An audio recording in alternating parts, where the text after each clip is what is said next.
Hello, my name is Moonstone, and you're watching Anything Animation, where I talk about anything and everything animated. I have very limited storage, so pardon me if I talk a bit fast. Two things I want to talk about. One, the iPad that I usually write my scripts on has finally given up on everything and completely stopped working, so I now resort to writing down my scripts on pen and paper. So videos might come out a little slower now because I have to write it all down now. Today I'm going to be talking about an anime movie called A Silent Voice. Now before I begin, I will warn you that A Silent Voice is a very sad movie. It has themes of the melancholy as well as being pushed around, anxiety, which I learned you can say because Inside Out 2 taught me that you can say that word. Social anxiety, as well as thoughts and attempts of passing away. If any of these themes trigger you in any way, please click off. I understand. When I first watched this movie way back in middle school, I was actually unable to finish it because of the themes that it had in it. That being said, let's get started. We meet our first main character, Shoya. He's in elementary school. He has two friends, and one day a girl joins the class. The teacher tells her to introduce herself, but she doesn't. She just stands there smiling until the teacher taps her shoulder, and instead of saying hi or anything, she takes her book bag off, rummages through it, and pulls out a notebook. She then flips the page. "Hi, my name is Shoko," is written on the first page. She flips it. "I hope we can all become friends. I'm deaf." Some of the kids do communicate with Shoko using her notebook. One of the girls, Nyoga, is your standard classic mean girl. She badmouths Shoko right in front of her. She gets an attitude with one of the teachers when one of the teachers is like, "Okay, for a few minutes every morning, we're gonna learn a little sign language. It'll help you and Shoko to communicate with each other." And she just stands there like, "What if I have to learn sign language? Why can't you just like write everything down?"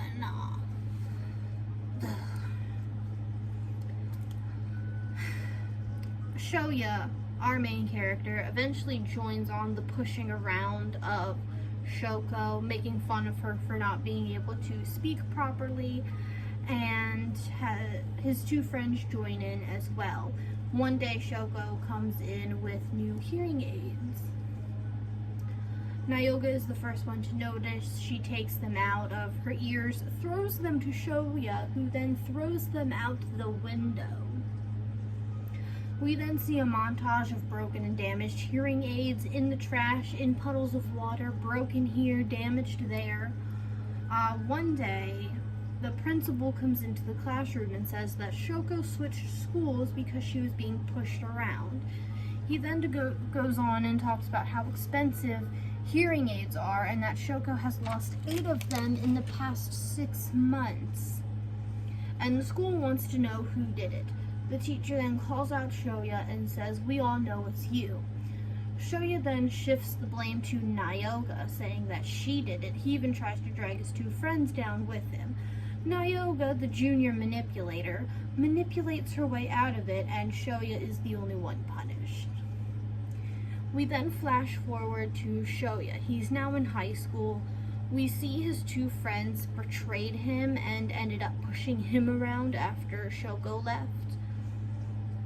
And he hasn't had a friend since. He actually pushes everyone away as a coping mechanism to make sure he is never pushed around or betrayed again. We see this with the giant blue X's over everyone's face. They are not there physically. This is visual storytelling. Shoya blocks out the faces. He doesn't make eye contact. He doesn't remember what they look like. An X is usually a symbol of no, wrong, stop.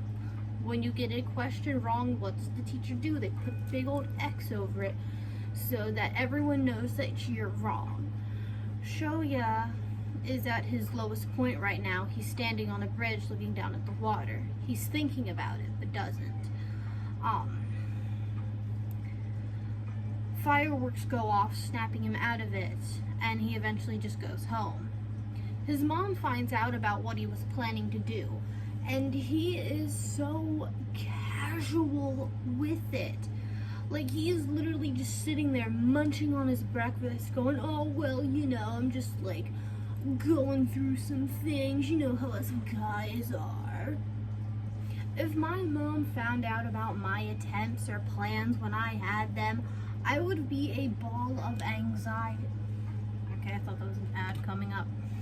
A little ball of anxiety. What's gonna happen? Am I in trouble? Am I gonna get something taken away? Am I gonna get sent away somewhere? He just does not care. We then see what school is like for Shoya. He's alone the entire day. He even eats lunch by himself, which reminds me of high school me. Actually, mostly all of school me. I had a little tangent written down about where I used to sit at lunch and stuff, but I'm running dangerously low on storage, and I already had to start this over once because I ran out, and I really don't want to do that again. So, skip over the oversharing. Shoya does eventually make a friend with a guy named Tomoro. We see a little montage of the two of them hanging out, going to movies. Eventually, Shoya asks, how do you know when you're friends with somebody? Is there an unwritten rule? Tomoro says no, as long as you have a bond, you have a friendship. And before Shoya and Tomoro became friends, he did run into Shoko after all these years, and he wanted to say sorry for the way he acted back then, but she runs from this guy. She is scared of this man. He eventually buys bread, thinking him and Shoko could feed the fish, because he knows she likes to feed the fish, and he wants an excuse to hang out with her.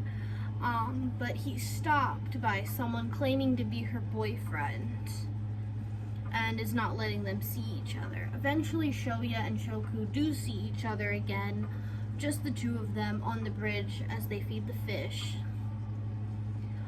One day, Shoya's at the playground with his sister's kid, and in the tube, there's Shoko's boyfriend. Them and Shoya talk for a bit. He then takes them home. We learn their name is Yuzuru, and they got in a fight with Shoka. Yeah, Shoka, that's why they were in the tubes, and they're actually her sister, not her boyfriend. They only said that to protect Shoka. And now that Shoya has Yuzuru's approval, the small group meet up and hang out. Eventually, Shoko mentions that she wants to reunite with Mayoko, the only one who was nice to her in elementary school. They track her down, and eventually we get a new member for the little friend group starting to form, but that's not all. Shoya actually runs into somebody from his past, Nyoga. Unfortunately, she doesn't have an X over her face yet.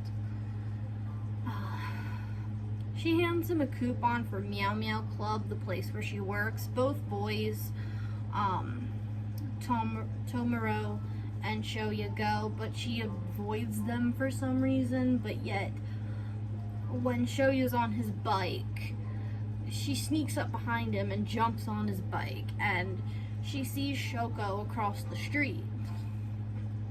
Shoko's still alone, just like in elementary school, she says. She then sees the little coin purse Shoko has. I recognize that. That's like from my work. How did that little freak get it? I gave it to her, Shoya says. Wow, you must really hate me, she says, trying to manipulate him into feeling bad so he'll do what she wants. He doesn't fall for it. He notices it straight away. This gets her upset. I guess she's not used to people not falling for her manipulative tactics. She ends up running across the street, sees that Shoko has a hearing aid in, reaches in, pulls them both out. She's like, weird, usually you have two. Weird, you usually have two. And then tries to convince Shoya to play catch with it like they did in elementary school. This just proves she hasn't changed since elementary school. She's still the snobby, narcissistic, manipulative, mean girl she was back then. Shoya takes it back from her and gives it back. Nyoga says that he's no fun anymore and how she wants things to go back to the way they were when then the four of them were in their toxic friendship. She says Shoya's only friends with Shoko because he feels bad. She can't even believe that they are actually friends. She even, as she walks away, yells out, "Enjoy your fake friendship." Later that day, Shoko gives Shoya a gift and says, "I love you." And this is a very frustrating scene because she says it, she doesn't sign it. But because she hasn't spoken in like who knows how long, she's still like unable to speak properly. I can understand what she's saying, which just makes this scene more frustrating because I can understand what she's saying, and Shoya's over there like, huh? What? And she says, "I love you" like 3 times before getting too flustered to say it again and runs away. And he just like, "Oh well, that was weird. I guess it's time to go home." We then cut to another day at school. Everyone is surrounding Miki. She's in Shoya's class. She was also in his elementary class, and she doesn't have her braids in. Shoya goes up to her and says, like, "How you look so beautiful. You look very different." And after a little, "Oh, Shoya, you were in my elementary school. How have you been? It's been a while." The X over her face falls off. She then tells Shoya that Tadashi, this guy with red hair over here, thinks he's really cool and wants to hang out. And then the X over his face falls off. The 2 new friends meet the rest of the group, and now they're just one big, giant friend group. We then see the giant group of friends go to an amusement park. Nyoga shows up. She now has an X over her face and is the only one that goes from not having one to getting one. Everybody else has one and then it falls off except for Shoko and her sister.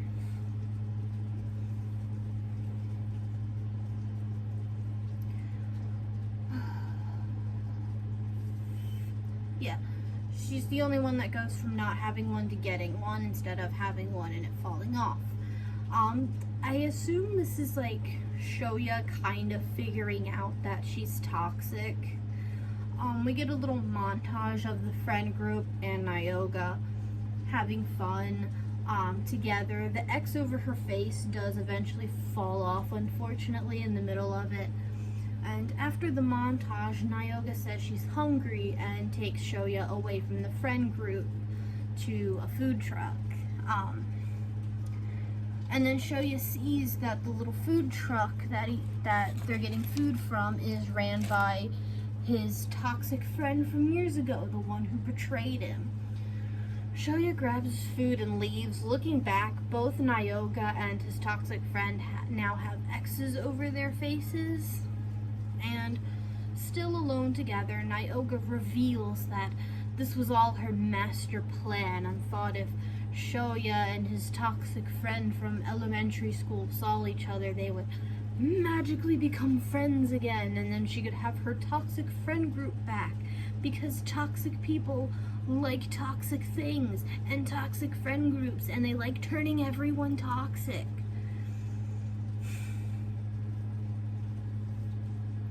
She also reveals that she blames Shoko for the toxic friend group falling apart, which sounds very narcissistic. I don't have enough evidence right now to say that Nyoga's a narcissist, but she's starting to sound like a narcissist.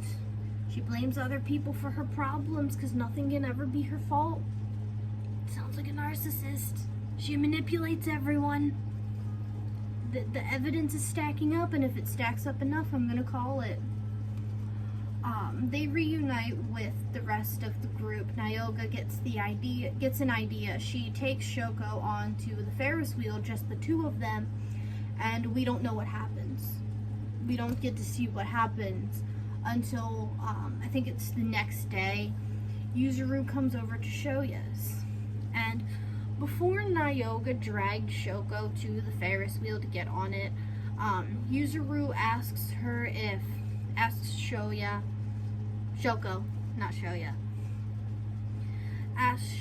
if she could hold her camera. But what Shoko didn't know was that the camera was set on record, so Shoko was recording and didn't know it. And we don't see anything on this recording, but we hear it. I hate you, Nyoga says. Nyoga then goes on blaming Shoko to her face about, she's the reason why the toxic friend group fell apart. She insults Shoko. She even slaps her across the face. I hope this video doesn't get taken down for that. We then cut to school. Shoya's telling Tadashi about the video. Dashi tells Shoya that Miki told him, very confusing, that Shoko was pushed around as a kid for being deaf. We then cut to the end of a conversation between Shoya and Miki. So we don't know how this conversation went. We only see the ending of it. Miki is upset, tells Shoya that I thought you changed. I thought we could actually all be friends, but I guess not. Tadashi and Tomoro hear this, and they go up and join in on the conversation. Miki then reveals to everyone that Shoya was the one that pushed around. That was the one that pushed Shoko around. And feeling like everyone's staring at him, Shoya runs. He runs away.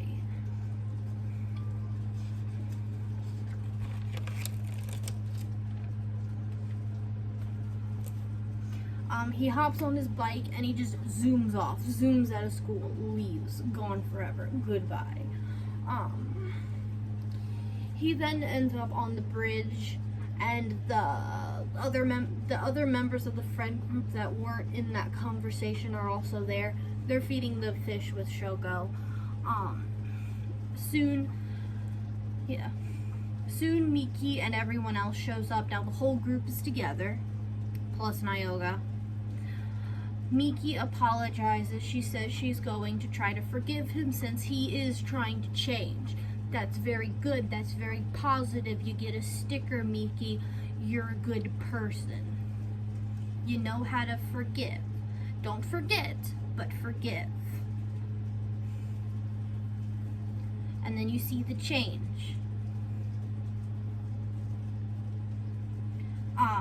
This makes Nyoga snap.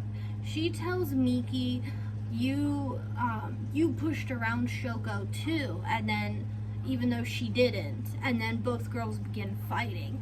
This makes Shoya break down, and he shuts down and begins pushing everyone away. And slowly, one by one, the friends leave. You know, he says it, one insult after another, and they begin to leave one by one, just leaving Shoko and her sister. We then see a montage of the three spending just the summer together, just them three. And they all end up at a summer festival watching fireworks. And I like, although not together, all the members of the friend group are watching the fireworks from their own little place, from wherever they are. It just kind of shows that they are together and not together at the same time. Shoko leaves early, says she needs to study. Yuzuru asks Shoya if he can get their camera for them, so Shoya makes it all the way to their house. Shoko is watching the fireworks on the balcony. He grabs the camera, but before he goes to leave, he sees Shoko climbing up onto the balcony. He puts the camera down and runs after Shoko, but he trips over a chair. He's yelling, he's screaming, "Shoko, don't do it." But she can't hear him. She took her hearing aids out. He scrambles up and he runs after Shoko. He's fast, but he's not fast enough. She jumps. But he is fast enough to grab her by the hand. He promises to make eye contact, to listen when people talk to him, to do better, to be better. Just somebody give him the strength to pull Shoko up. Eventually Shoko does grab the ledge and begins to pull herself up, but then Shoya slips and ends up falling, and all we see are yellow lights and sirens. We then cut to a hospital. Yuzuru and her mom are begging Shoya's mom for forgiveness for what happened between Shoko and Shoya. We then cut to Shoko and Nyoga right outside the hospital. Nyoga throws Shoko against a fence, yelling at her, screaming, Why is Shoya in the hospital bed and not you?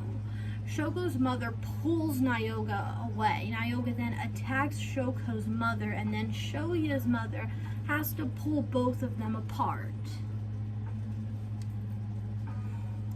She asks Shoko if she's okay. Shoko breaks down crying.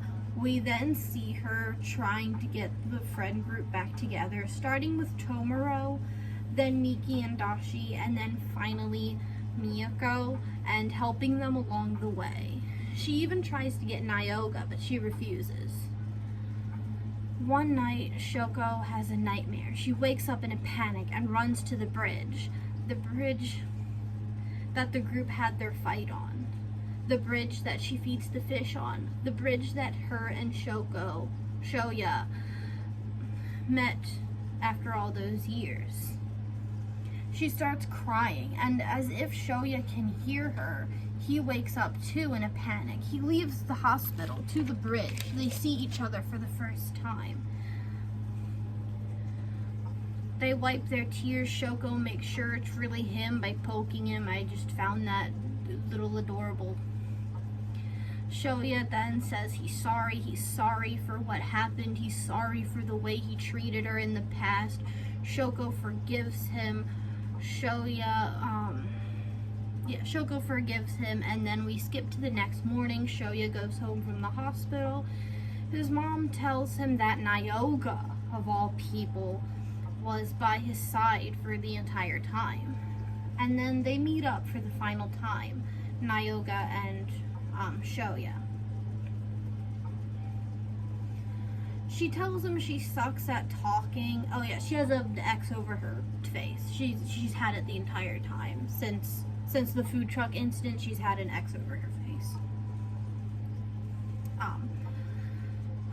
She ends up telling him, well, I suck at talking, and just ends up rambling about the time he fell into a river and his toxic friends from elementary school pulled him out. I don't know if this is supposed to symbolize something or something that's going on or what. I don't know. It seems like the useless ramblings of a narcissist who doesn't know how to apologize. And then she takes off. The X on her face was on her face the entire time. There's a moment in her useless rambling where you think it's gonna fall off, but it doesn't. We just see her take off, and then we see the X on the ground, so it's assumed it fell off.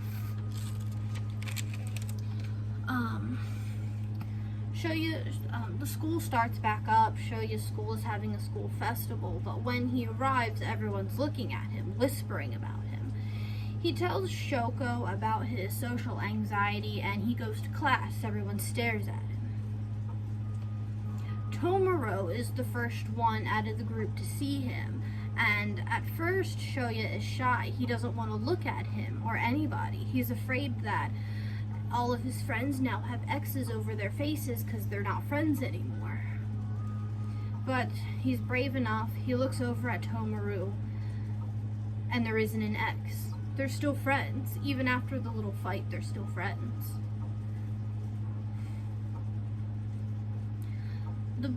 The friend group goes to the festival together. Shoya's looking around. Everyone has X's over their eyes, like over their faces, like usual.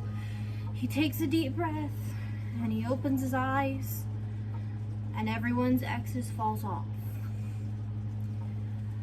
He sees everybody. He sees everybody enjoying themselves, talking amongst themselves, having fun. He begins crying tears of joy. And that's how the movie ends.